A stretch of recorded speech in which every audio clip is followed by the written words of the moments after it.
Haala akkasii keessatti hoogganni ABO kaabaa kibbatti bahaa dhihatti giddu galeessatti zooniilee 8 uumee achirratti qondaalota lolchiisanii bobbaasanii leenjisanii waa hunda gochuu danda'an qabaatee haala ititee adeemaa jiru irratti nuti warra wal nu dhabsiisu ofii keenyaa wal dhabuurra warra wal nu dhabsiisu of biraa dhabnee wal taanee nutu waliin baye nutu waliin du'a nutu waliin madaaha nutu waliin hiree tokko qaba nutu waliin hegeree Oromiyaa sheppi gochuu jira waan ta'eefi kanaaf akka soogiddaa wal arraabnee walii galleetu akkasiin adeemuutti jirra. Haala akkasii kana keessatti isin uummanni Oromoo inni keessaa silaa keessuma jira. Qabsoo kana keessatti wareegama haga battala irratti hiriiree lolee wareegamuutti jira. Kan diida hiree Oromiyaa keessa jiraatee wareegama qaamaa kafaluu hin dandeenye ammoo bakka jirtanitti cichitanii haala baay'ee ulfaataa olola baay'ee hamilee nama buusu olola gara maatii namaa diiguutti deemu kana hundumaa otoo gurra ittiin kenniin akeekaa fi kaayyoo nuti qabannee kaane qabsoo bilisummaa Oromoo keessattis isinis hiree itti qabdan qooda itti qabdani mirgas itti qabdani dirqamas itti qabdan sana beektanii gufuu fi gufaata hundumaafuu osoo hin jilbeeffatiin warra wal nu dhabsiisu nuti isaaniif jecha wal dhabuurra isaaniin dhabuu nu wayya jennee wal taanee gaafa deemnu nuti immoo sin dhabuun barbaannu si waliin deemna akeekaaf kaayyoon keessan nuuf ta'a jettanii ejjennaa qabaattanii waa hundumaarra tarkaanfattanii warri nu waliin deemaa jirtanii silaaftuu namni galata waliif kennu hin jiru. Galanni keenyi lafee cabnee dhiiga dhangalaanee lubbuu dhabnee yoo milkaahee bilisummaa saba Oromoo abbaa argetu galanni isaa sana. Garuu ammoo namni haala akkasii keessatti haala baay'ee daddaaqamaa ulfaataa kafirris diinnis ollaanis halagaanis hundumtisa inni beekus wallaalaanis afaan namatti haxaatu hundumaa dandeessanii dhuftan waan ta'eef ulfina qabdu ulfaadhaa isiniin jechuun barbaadaa jechuudha. Nu waan barbaannu beekna akkamitti akka argannus beekna eenyu waliin deemuu qabna eenyu waliin deemuu hin qabnus beekna. Garuu uummanni Oromoo kadiida jiru egaa seenaa waa baay'ee hima. Keessumattuu ammoo barri kun bara teknooloojiiti. Barri teknooloojii waa hunda rikoordi godhee kaa'u keessatti namoonni hedduun fuula dhedheereffatee yookaan fuula babal'ifatee zuumiirra taa'ee waa'ee ABO kanaa yeroo laga marqaa jennaan hunduu boojjitoo guurratee yaa'ee jedhan sana fakkaatuutti waan baay'ee haasa'u dhageenyaa jechuudha. Kun seenaamaaf galmaa'ee ta'a malee waa tokko ejjennaa waraanni bilisummaa Oromoo waa'ee qabsoo bilisummaa Oromoo irratti qabu tokko iyyuu hin jijjiiru.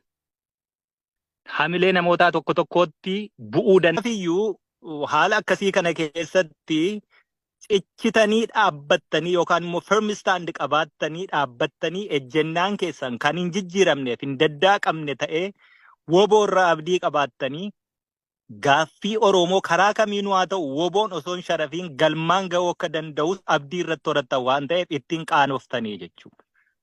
Sinitti mee galata eenyurraan barbaaddanii ani sinirraa galatan barbaadu sinirraa galatan barbaaddanii dirqama keenya bahataa jirra.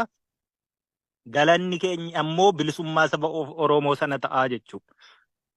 Impaayerri Itoophiyaa waggaa 160 sanaa olii fi birookiraasii walxaxaa ta'een of ijaarte halkan tokkotti diigamuu hin dandeessu.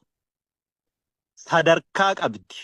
Sadarkaa ittiin diigamuu danda'uu fi Oromoof ammoo waan inni malu argamsiisuu dandeenyu sanatti immoo on the right track jirra. Daandii isa sirriirra jirra.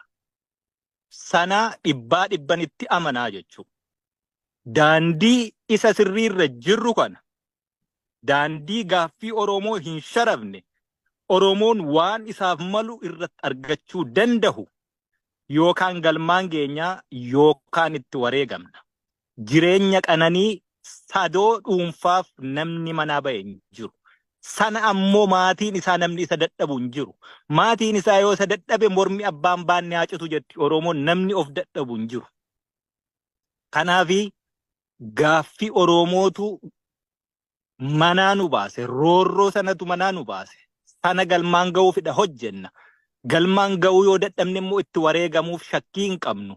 Haala akkasii kana keessatti egaa haala kamuu keessatti burjaajiin kamuu yoo uumame abdii kutuu duuba deebi'uun gonkumaa hin jiraatu. No retreat, no surrender. Galmaanni keenya shakkii hin qabnu. Maal akka hojjennu lafarratti nutu beeka waan ta'eef isa qilleensarraa dhiisa. Namni bishaan nyaate hoomacha qaqqabatetti Oromoon. Haguma ololli baay'ataa deeme lafarratti micciirraan sun akka jabaataa deeme beekuu qabdu. Yeroo olola guddaa dhageessan lafarratti qonxoxxaan sun akka jabaataa jirudha beekuu qabdu. Beekna maal akka hojjetaa jiru. Biyya bututaa dhufte. Waggaa 160 wanni of ijaarte waggaa 5 keessatti wanni expose goone jira jechuudha. Waggaa hammanaa siniin hin jedhu garuu karoorfanne waggaa hangasiitti immoo iddoo akkasii geenya akka jennee lafa kaahanne sirriitti 100% akka gaariitti nu adeemaa jira. Olloonni biyya Oromiyaa koloneeffatan impaayiritii keessa jiran ollaan Oromoo akkamitti yaada? Maal yaada? Oromoof ilaalcha akkamii qaba? Impaayiritii keessatti maal akka ta'u barbaada? Dhaloonni har'aa isa kana bareecheetu beeka. Risk benefitii keenya kaalkuleet gochaadha sochoona. Callisnee ibidda harkaan hin qaban. Akka kaleessaatti Plan B, C, D osoo hin qabaatiin Plan A qofaan hin sochoonu jechuudha. Dhaloota akkasiitu dirree Oromiyaa keessa jira waan ta'eef. Dhaloota very democratic. Dubbatee rakkoo furachuu waan isan baasne lubbuu isaa qisaasurraatii dafee harka fudhachuu wal ta'ee dhaabbatee guutuu Oromiyaa keessatti yoo baroode akka irraa bareedu ka beeku ganda gandaan wal ciree dhaabbachuun ammoo akka isa kuffisu kan beeku dhaloota waan kana hunda kaalkuleet godhachuu danda'u dhaloota akkasiiti waan ta'eef bubbeen kamuu gara kamittuu bubbisu isan raasu. Dhaloota akkasiiti qaba Oromoon har'a waan ta'eef waan itti qaana'uun qabu itti boonuudha qabdan.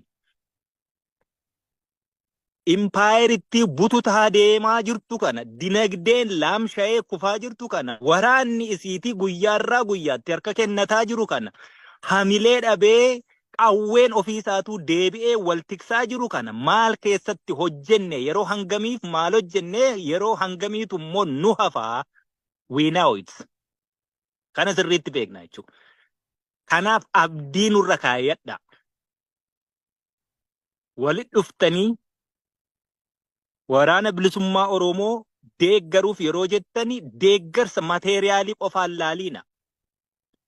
Oromoo taatanii maqaa waraana bilisummaa Oromooni caayaa tokko jalatti gaaddisa tokko jalatti walitti qabamuun nuuf deeggarsa. Isa kaanis bifa kanaan hammachuu yaala.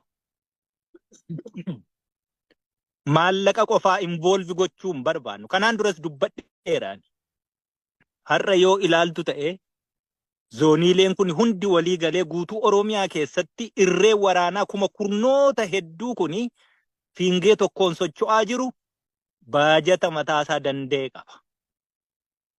Inni sin achii buuftanii nuu kennitan immoo isa bonus abbummaadha sinii kenna. Itti gumaachitan dafqa illee